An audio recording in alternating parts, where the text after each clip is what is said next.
you witnessed this in your neighborhood recently? I'm dying. Noticed this man walking your streets? Have you personally experienced this recently? Woo! Oh no, I'm dying. If you answered yes to any of the previous questions, you may be at risk for a pandemic. History, including present day, pandemics have swept the globe, destroying food stores, wiping out entire populations, and killing more people than some wars. Think back to the infamous bubonic plague, spread by fleas traveling on the back of Central Asian rats.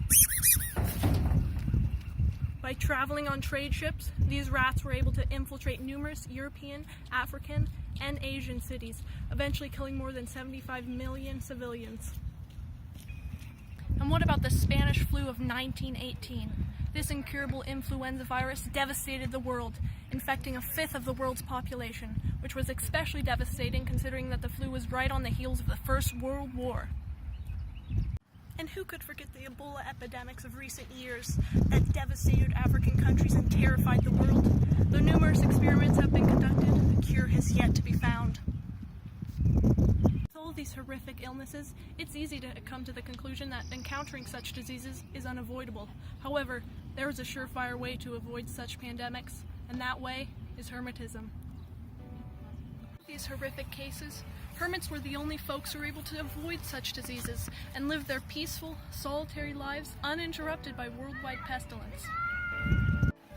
You don't have to go around flogging yourself or taking up bloodletting to avoid such misery like so many Europeans did during the infamous Black Death.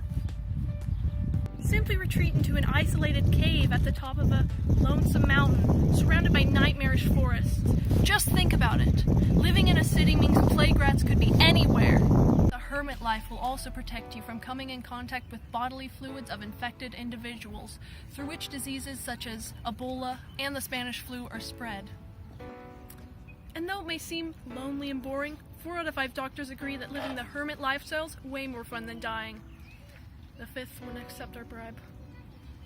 Listen to the testimonials from these reliable, non-actor, everyday, non-actors. They're not actors. I actually have mixed feelings about Hermitism. First of all,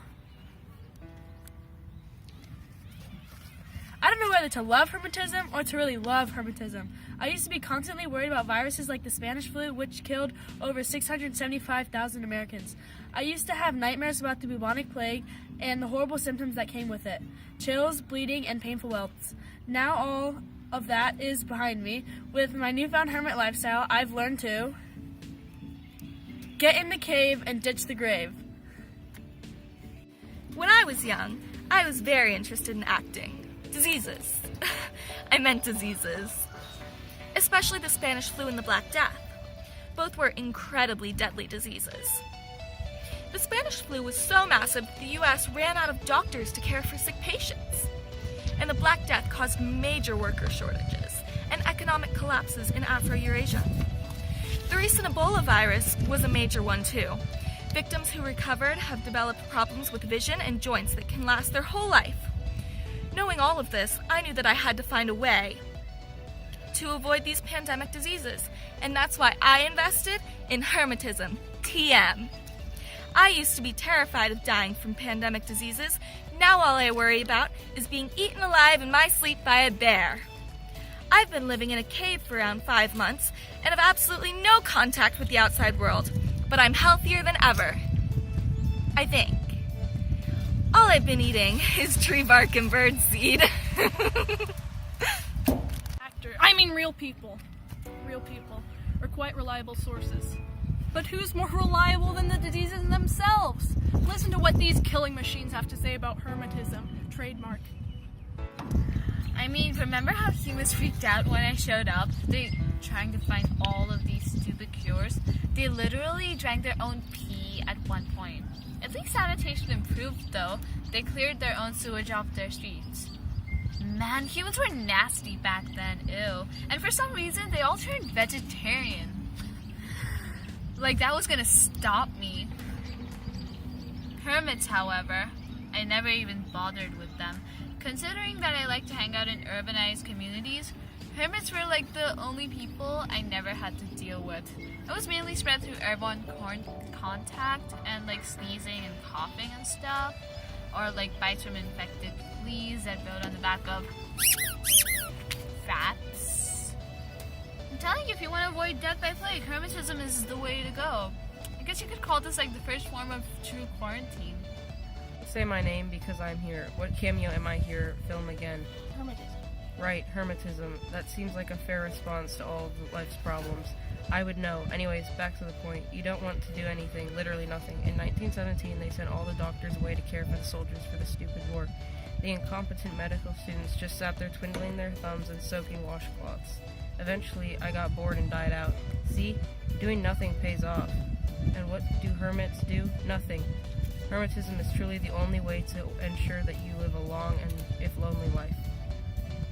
Recently, I caused quite the stir a few years ago, but today I'm here to inform the public. Hermitism in this day and age is the way to go. Now let me tell you something. No one even knows what to do when I'm around. They keep on testing and poking people. It's so weird. They treat people for specific parts of my symptoms, but never me. People survive, but nobody knows why they do. I can't control how I spread, but you can save yourself. Lock yourself away. Hermits are the only people I know to leave alone. What can I say? Get in the cave, ditch the grave.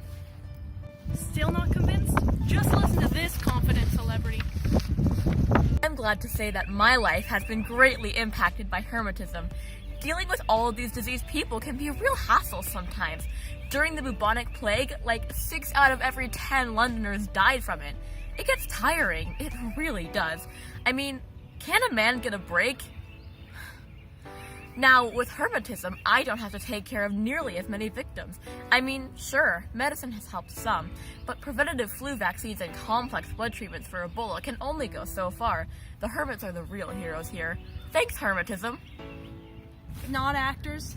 You're probably wondering how you can try it out for yourself. Well, fellow hypochondriacs, I'll tell you. Call our number at the bottom of the screen and ask for our deluxe hermetism package. For the low, low price of $9.99 times 10 to the 25th power, you'll get your very own isolated cave to start you on your journey of health and longevity. You know that once you're safe from these horrid illnesses, your life will begin an upward spiral towards the greatest happiness you've ever known. Unless you enjoy any type of social interaction. What are you waiting for? Get in the cave and ditch the grave.